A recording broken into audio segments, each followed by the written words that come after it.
Hi hello నమస్తే welcome back to our channel Shri Lasya. మన ఛానల్ని ఎవరైనా ఫస్ట్ టైం చూస్తున్నట్లయితే కంటెంట్ నచ్చితే ప్లీజ్ డూ సబ్స్క్రైబ్ గైస్. ఈరోజు ఎక్కడికి వెళ్తున్నామో తెలుసా? ఆల్రెడీ తమ్నైల్లో చూసేసి ఉంటారు అనుకోండి. ఈ వీడియో వచ్చేసి date with my best friend. ఎక్కడికి వెళ్తామో చూడండి. మేము ఎప్పుడు మీట్ అయినా కానీ ఏదో ఒకటి తినడానికి లేదంటే చిల్ అవ్వడానికి వెళ్ళే వాళ్ళము. బట్ ఫర్ ఏ చేంజ్ ఈరోజు మేము టెంపుల్కి వెళ్దామని ఫిక్స్ అయ్యాము. ఎస్, మీరు తమ్నైల్లో చూసినట్టే మేము జొన్నవాడ కామాక్షమ్మ టెంపుల్కి అయితే బయలుదేరాము. అసలు ఆ టెంపుల్ విశిష్టత మరియు చరిత్ర ఏంటో ఈ వీడియోలో తెలుసుకుందాం. పవిత్ర పెన్నా నది తీరాన ఈ క్షేత్రం అయితే కొలువై ఉన్నది. మహామహిమాన్విత శక్తి పీఠం జొన్నవాడ కామాక్షమ్మ దేవాలయం. అందులోని రహస్యాలు, కోరిన కోరికలు తీర్చే కొంగు బంగారం జొన్నవాడ కామాక్షి తల్లి అని భక్తులు పేర్కొంటారు. నెల్లూరు సమీపంలో జొన్నవాడలో వెలిసిన జొన్నవాడ కామాక్షమ్మ క్షేత్రం నిత్యం భక్తుల రద్దీతో కలకలలాడుతూ ఉంటుంది. తమ కోరికలను ముడుపులుగా కడితే అమ్మ అనుగ్రహిస్తుందని భక్తుల నమ్మకం. ఈ క్షేత్రంలో కొలువై ఉన్న పార్వతీదేవిని కామాక్షి అమ్మవారుగాను, అలాగే శివుడిని మల్లికార్జున స్వామిగా పిలుస్తారు. కోరిన కోరికలు తీర్చే తల్లిగా భక్తులు కామాక్షి అమ్మవారిని దర్శించుకుంటారు. ముఖ్యంగా పిల్లలు లేని వారు ఈ క్షేత్రంలోని కామాక్షి అమ్మవారిని దర్శించుకుంటే పిల్లలు పుడతారని భక్తుల విశ్వాసం. ఇందుకోసం ఈ ఆలయంలో ఇచ్చే కొడి ముద్దలను స్వీకరించడానికి పిల్లలు లేని భక్తులు బారులు తీరుతుంటారు. కామాక్షి అమ్మవారికి జరిపే బ్రహ్మోత్సవాలకు సందర్భంగా ప్రచార వాహనం నిర్మించే సమయంలో బియ్యం పెసరపప్పుతో చేసిన ప్రసాదాన్ని అందరూ దేవతలకు నైవేద్యం సమర్పించిన తర్వాత భక్తులకు పంచుతారు.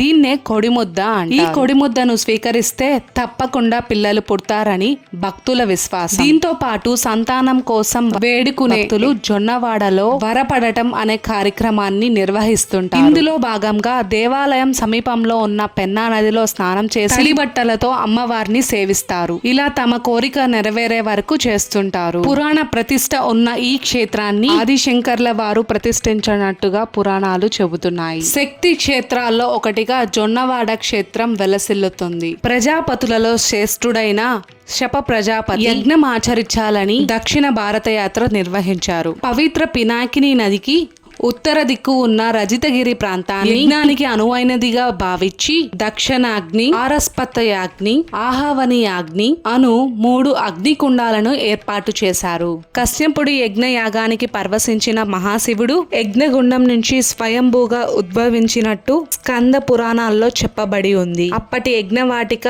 జన్నాడగా ఇప్పుడు జొన్నవాడగా పేరుగాంచింది. స్వామి కైలాసంలో కనిపించకపోవడంతో ఆందోళనకు గురైన పార్వతీదేవి పతిదేవుణ్ణి వెతుక్కుంటూ జొన్నవాడకు చేరింది. అక్కడ కొలువై ఉన్న స్వామి తనతో ఉండమని కోరగా భర్త కోరిక మేరకు నీటి బొట్టుగా మారి శిలారూపం దాల్చింది అమ్మవారు. అనంతకాలంలో డాలర్ల వలలో చిక్కిన అమ్మవారి విగ్రహాన్ని పెన్నా నదిలో ప్రసిద్ధించి సేవించడం ఆరంభించారు. 4వ శతాబ్దంలో హిమాలయాల్లోని కైలాసగిరికి వెళ్తున్న ఆదిశంకరాచార్యులు పెన్నలో పూజలు అందుకుంటున్న అమ్మవారిని లక్ష్మీ, సరస్వతి, రాజరాజేశ్వరి అమ్మవారులుగా గుర్తించి వేలలో ప్రతిష్ఠించారు. అప్పటి నుంచి శివుడు మల్లికార్జున స్వామిగాను, పార్వతీదేవి కామాక్షి తాయిగాను భక్తకోటి పూజలు అందుకుంటున్నారని అష్టాదశ పురాణాల్లో ఒకటైన స్కంద పురాణంలో విలాసం పేర్కొంటుంది. త్రేతాయుగంలో కుస్తీ వ్యాధుడైన అశ్వత్థామ పినాకినిలో స్నానం చేసి శాశ్వత పొందినట్టు పురాణాల్లో తెలుస్తుంది. కవి బ్రహ్మణ తిక్కన స్వామయాజీ భారత గ్రంథ తిరిగిగనను ఇక్కడి నుంచే ప్రారంభించినట్టు తెలుస్తుంది. పురాణ కాలం నుంచి ప్రసిద్ధిగాంచిన జొన్నవాడ క్షేత్రం దుర్వాసముని శాపానికి గురి అయి 5 శతాబ్దాల పాటు పూజా కార్యక్రమాలకు నోముగాంచుకోలేదు. దీంతో ఆలయ ప్రాంగణం ఇసుక మేట వేసింది. 13వ శతాబ్దంలో మనువసిద్ధి మహారాజు ఆలయ పనులను ప్రారంభించినట్టుగా పత్ర గ్రంథాల ద్వారా అవగతమవుతుంది. శైవాగ సాంప్రదాయ ఉత్సవాలు ఆలయంలో శైవాగ సాంప్రదాయ రీతిలో పూజా కార్యక్రమాలు నిర్వహిస్తారు. ప్రతి వైశాఖ బ్రహుళ షష్ఠి నుంచి అమావాస్య వరకు స్వామివారి బ్రహ్మోత్సవాలు కనుల విందుగా జరుగుతాయి. 9 రోజులు నిర్వహించే ఈ బ్రహ్మోత్సవాలకు రాష్ట్ర నలుమూలల నుంచి అలాగే దరిదాపుల ప్రాంతాల నుంచి భక్తులు అమ్మవారిని అలాగే స్వామివారిని దర్శించుకోవడానికి వస్తారు. ఆలయంలో నిత్య అన్నదాత కార్యక్రమాలకు భక్తులే కార్యకర్తలుగా వ్యవహరిస్తున్నారు. అవివాహితులు, ఆర్థిక ఇబ్బందులు, అనారోగ్య సమస్యలు, మానసిక రుగ్మత సమస్యలతో తల్లడిల్లేవారు పావన పినాకినిలో తీర్థమాడి 3 రోజుల పాటు ఆలయంలో నిద్ర చేస్తే అమ్మవారు స్వప్న దర్శనం ద్వారా కటాక్షించి కోరుకున్న కోరికలు ఈడేరుస్తారని భక్తుల నమ్మకం.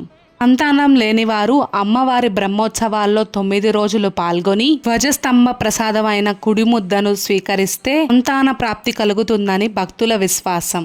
దేవాలయ ప్రాంగణంలో కామాక్షి తాయి, మల్లికార్జున స్వామి సన్నిధులు ఉన్నాయి. అలాగే ఇతర దేవతలు సైతం ఈ ఆలయంలో కొలువై ఉన్నారు. విశాలంగా ఉండే ఈ ఆలయ పరిసరం భక్తులకు సౌకర్యంగా ఉంటుంది. ఆలయ ప్రాంగణంలోనే చిన్నపాటి దుకాణాలు కూడా అందుబాటులో ఉన్నాయి.